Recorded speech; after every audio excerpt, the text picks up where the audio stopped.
ధ్వని, ఈ కంపనం? అవునమ్మా, ఇదేమిటి కంపనం? అద్భుతమైనవి ధ్వని, కంపనం.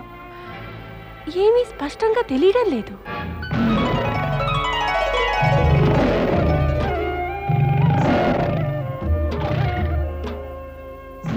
సదాశివుని భక్తుల కోసం సదాశివుని రహస్యాలు ఏవి కూడా సదా రహస్యంగానే ఉండవు. ఈ సృష్టిలో అన్నీ పరివర్తన చెందుతాయి.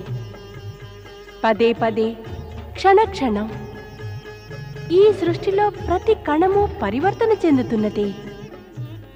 ఈ పరివర్తన యొక్క గతి, దిశ కూడా సదా పైనుంచి కింద వైపుకే సాగుతుంది. ఈ సృష్టిలో వ్యాపించిన అనాచారం, అత్యాచారాలు, అవినీతి, అన్యాయాలను సమాప్తం చేసి లోకహితానికై, మానవ సౌభాగ్యానికే ఈ పరివర్తన జరుగుతుంది. అందుచేతనే సాత్విక శక్తులన్నీ గొప్ప విశాల రూపాలను ధరిస్తూ ఉంటాయి. ఏమిటా గొప్పతనం? ఏమిటా విశాల రూపం? వీటిని ప్రత్యక్షంగా అనుభవం పొందాలంటే కైలాసానికి వెళితేనే సాధ్యం.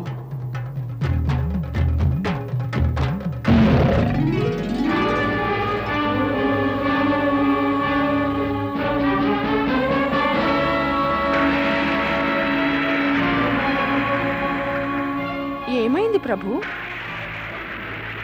ఎవడైనా మాయావి వైకుంఠలోకం ప్రవేశించాడా? ప్రవేశించడం జరిగింది, కానీ ఎవరో మాయావి కాదు. అయితే మరి ఒక గొప్ప విశాలమైన కైలాసానికి వెళ్తేనే తెలుస్తుంది దేవి.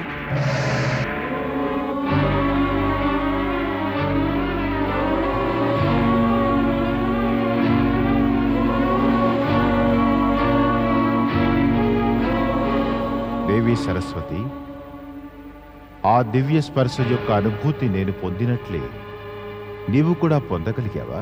అవును స్వామి, పొందగలిగాను. కానీ ఏమిటది? దీనికి సమాధానం కైలాసానికి వెళ్తేనే తెలుస్తుంది. నారాయణ నారాయణ.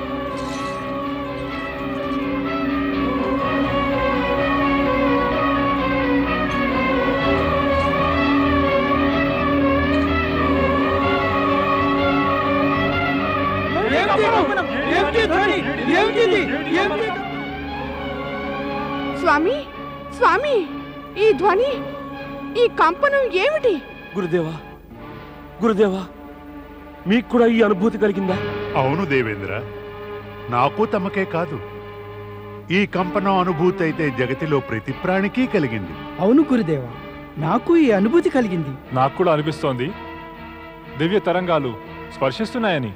అంటే కంపనాలందరికీ అనుభవం అయ్యాయి. గురుదేవా, ఈ కంపనాలు, ఈ అనుభూతి, ఈ దివ్య స్పర్శ ఏమిటంటారు? స్పష్టంగా తెలుసుకోవాలంటే కైలాసానికి వెళ్తేనే సాధ్యం దేవేంద్ర. అయితే మనం శీఘ్రమే కైలాసం వెళ్ళాలి. అవును స్వామి, మనం అక్కడికి వెళ్ళవలసిందే. హర హర మహాదేవా, హర హర మహాదేవా, హర హర మహాదేవా, హర హర మహాదేవా.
పరబ్రహ్మ పరమేశ్వరుడు, పరమ శక్తిమంతుడు, భక్తవత్సలుడు సదాశివుడికి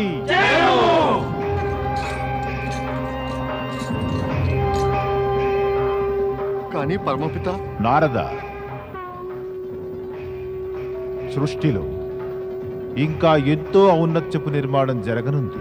అవును నారదా, లోక కళ్యాణం మరింతగా జరిగేందుకు దేవాదిదేవుడు ఒక గొప్ప విశాల స్వరూపం ధరించారు. జగతిలో సాత్వికత పట్ల ఆకర్షణ ఉత్పన్నం చేయడానికి, ఇంకా ఈ ప్రకృతిని విశాలం చేసే నిమిత్తమే స్వయంగా శివుడే విశాల రూపుడయ్యాడు. పరమశక్తి స్వయంగా విశాలమై గొప్పగా మరింత విస్తృతం అయితే ఔన్నత్యం అనేది విశాలమవడం జరుగుతుంది. కానీ ఆశ్చర్యపడవలసిన అవసరమేమీ లేదు. లోక కళ్యాణం, సాత్వికత, ఒక విశాల సత్యం ప్రసారమయ్యేందుకే ఈ విశాల రూపమనే సంకేతాన్ని మీరందరూ ఈ విధంగా పొందగలిగారు. మీకందరికీ బాగా తెలిసినదే కదా, ఈ సృష్టి చక్కగా నడవాలి అంటే మాత్రం మనమందరము అప్పుడప్పుడు విభిన్న రకాల లీలలు చేయవలసి వస్తుంది. ఈ స్వరూపం కూడా అటువంటి లీలలోని ఒక భాగమే. దీని ఉద్దేశం కేవలం ఏమంటే, జగతిలో పుణ్యం, ధర్మం, సదాచారం, సత్కార్యాలు కూడా వర్ధిల్లటం.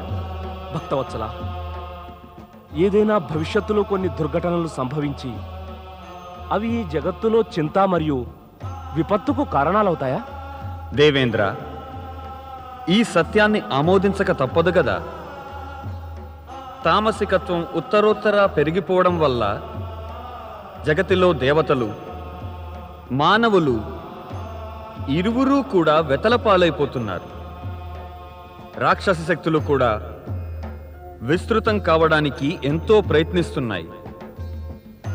ఈ పరిస్థితిలో రాక్షస శక్తులు ఏమాత్రం మితిమీరిపోకుండా, తమ శక్తిని కూడా దురుపయోగం కావించకుండా ఆపవలసింది. ఎప్పుడైతే తామసిక శక్తులు దేవతలకో లేక మానవులకో కష్టాలను, హానిని కలిగింప ప్రయత్నం చేస్తాయో అప్పుడు నా ఈ స్వరూపం వారిని నాశనం చేసేస్తుంది. కైలాసపతి పరమశక్తివంతుడు పరమ శివశంకరునికి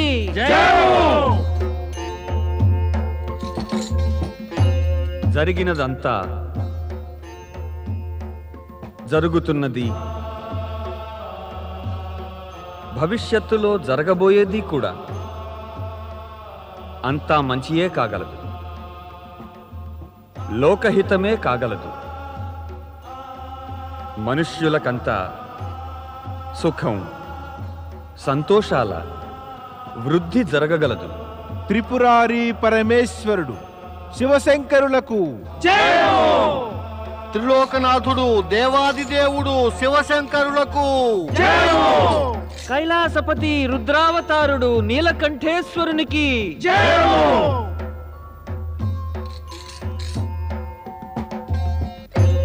యావత్ ప్రపంచానికి శుభం కలగాలని అనాది అనంతుడు అజర అమరుడైన సదాశివుడు తన విశ్వరూప దర్శనమిచ్చి బ్రహ్మ, విష్ణువు, లక్ష్మి, సరస్వతి, గణేశ పార్వతులను, దేవతలందరినీ, దేవర్షి నారదుడి కుతూహలాన్ని శాంతింపచేశాడు.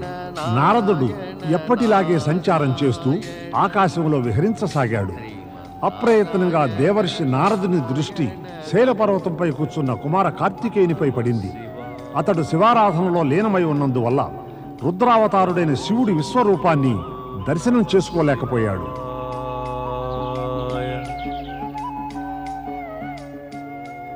కుమార కార్తికేయుడా, ధన్యులే తమరు కుమార కార్తికేయ, ధన్యులే. ఆ పరమేశ్వరుని కృప వల్ల నేడు నాకు తమ దర్శన భాగ్యం కలిగింది. ఆయన చెప్పిందల్లా నేను తమను కలుసుకోకూడదని, కానీ ఆయన అభిప్రాయం నాకు తమరి దర్శనం కలగకూడదని మాత్రం కానే కాదు. ఆయన కోరినదేమంటే నేను తమరి మనస్సులో మాతాపితలను కలుసుకోవాలనే కోరిక కలిగించాలనే. మరి ఈ కార్యం తమరి సముఖానికి రాకుండా ఎలా జరుగుతుంది కుమారా? నారాయణ నారాయణ. శివాయ. ఓం నమః శివాయ. దేవర్షి మీరా ఇక్కడ? అవును కుమార కార్తికేయ, ఎన్నో దినాలుగా కైలాసాన తమ దర్శనం కలగలేదు. తమరిని దర్శించే కోరికతో ఇక్కడికి వచ్చేశా. నన్ను దర్శించాలనే కోరిక? ఏమిటి మీరంటున్నది దేవర్షి? నేను స్వయంగా మా తండ్రి పరమేశుని, మా తల్లి పార్వతిని దర్శించగోరుతున్నాను. కానీ ఏం చేయను, వివసుణ్ణి. అక్కడంతా కుశలమే కదా? నారాయణ నారాయణ. సంపూర్ణ జగత్ కళ్యాణాన్ని సర్వ సౌభాగ్యాలు చేకూర్చే పరమేశ్వరుడు ఉండే చోట అంతటా సర్వ సౌభాగ్యమే కదా కుమార కార్తికేయ. కానీ నాకు ఒక విషయం అర్థం కావటం లేదు. కాస్త తమరు వివరిస్తారా? దేవర్షులకే అర్థం కాకపోతే నేను ఏ విధంగా వివరించగలను? తప్పక వివరించగలరు కుమార కార్తికేయ, తప్పక వివరించగలరు. ఎందుకంటే ఈ ప్రశ్న తమరికి సంబంధించిన విషయాలతోనూ ముడిపడి ఉంది. అది ఎలాంటి ప్రశ్న దేవర్షి? అదే తమరు కైలాసాన్ని వదిలిపెట్టి ఇక్కడికెందుకు విచ్చేశారని. అదెందుకో ఇంతకు ముందే స్పష్టంగా చెప్పానుగా దేవర్షి. బహుశా తమరు మర్చిపోయారేమో. ముల్లోకాల సమస్యల భారమంతా నా తలపైనే మోస్తూ ఉంటాను కుమార కార్తికేయ. బహుశా మరిచిపోయానేమో. దయచేసి తమరు మళ్ళీ చెప్పండి. దేవర్షి, నేను శైలపర్వతపు అడవిలో నివసించే ఆటవికులకు, ఆదివాసులకు భక్తిని, జ్ఞానాన్ని ప్రసాదించ నిశ్చయించుకున్నాను. అగస్త్యముని ప్రేరణతో ఇప్పుడు నేను ఇదే స్థలంలో నా కర్తవ్యము, బాధ్యతలకు బంధితుడనయ్యాను. తమరి సంకల్పము, బాధ్యత, తమ కర్తవ్యము పూర్తయ్యాక మళ్ళీ కైలాసం వచ్చేస్తారుగా కుమార కార్తికేయ? లేదు దేవర్షి, ఇక అది అసంభవం. ఏం కుమార కార్తికేయ, ఇందులో అసంభవమేముంది? దేవర్షి, ఇక్కడి ఆదివాసులు నాపై ఎంత ప్రేమ, గౌరవము చూపారంటే కావాలన్నా కూడా నేను వారికి ఎన్నడూ దూరం కాలేను. కుమారా, తమరు తమ తల్లిదండ్రుల గురించి ఏమనుకుంటున్నారు? వారు ఎక్కువ కాలం తమ నుండి దూరమై సంతోషంగా ఉండగలరా? నేననుకుంటే ఏమవుతుంది దేవర్షి? జరిగేది ఆ పరమేశ్వరుడు అనుకున్నట్టే జరుగుతుంది. అయితే ఇక వారు అనుకోవాలి పుత్రుణ్ణి కలుసుకోవడానికి ఇక్కడకు రావాలని. ఏ భక్తుల పిలుపుకు వారు పరిగెత్తుకు వస్తారు. భక్తుడుగా పుత్రుడుగా నావి 2 రూపాలు కదా. మరి నాకు దర్శనమివ్వటానికి రారా? అసుతోషుడంటారు ఆయనను. భక్తుల పిలుపును అలక్ష్యం చెయ్యటం ఆయనకెప్పుడూ సాధ్యమే కాదు. ఆయన దర్శనం పొందటంతో తమకొక కొత్త అనుభూతి కలుగుతుంది. ఏమిటా కొత్త అనుభూతి దేవర్షి? ఆయన అద్భుత, దివ్య, విశాల రూపాన్ని చూడటమే. అంటే ఏముంది కుమారా, తమరు లోక కళ్యాణము, లోకసేవ, ఇంత శివభక్తిలో మునిగిపోయి ఎంత గొప్ప, ఎంత విశాల రూపాన్ని ధరించారు. అలాంటప్పుడు ఆ తండ్రి తన తనయుడికి తీసిపోతారా? ఆయన పేరే పరమశివుడు కదా. తన సౌభాగ్యకర వైఖరిని తీవ్రతరం చేసి తన లీలల ప్రసారాన్ని తీవ్రం కావిస్తారు.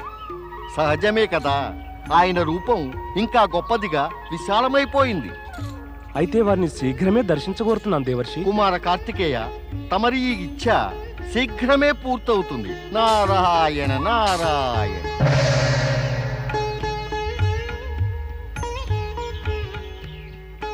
ఓం నమః శివాయ.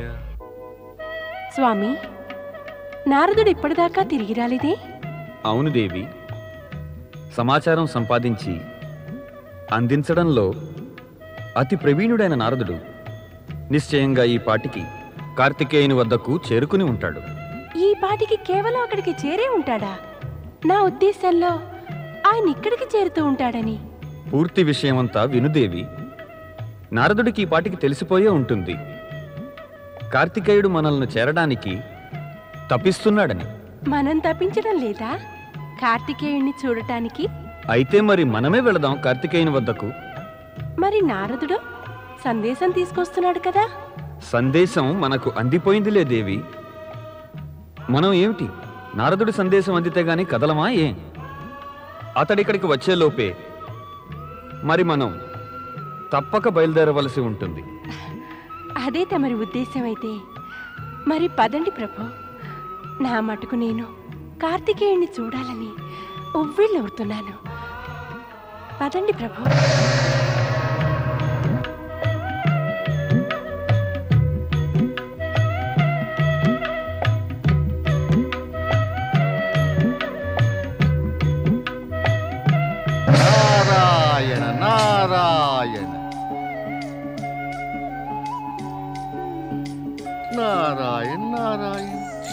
దేవర్షి ప్రణామం.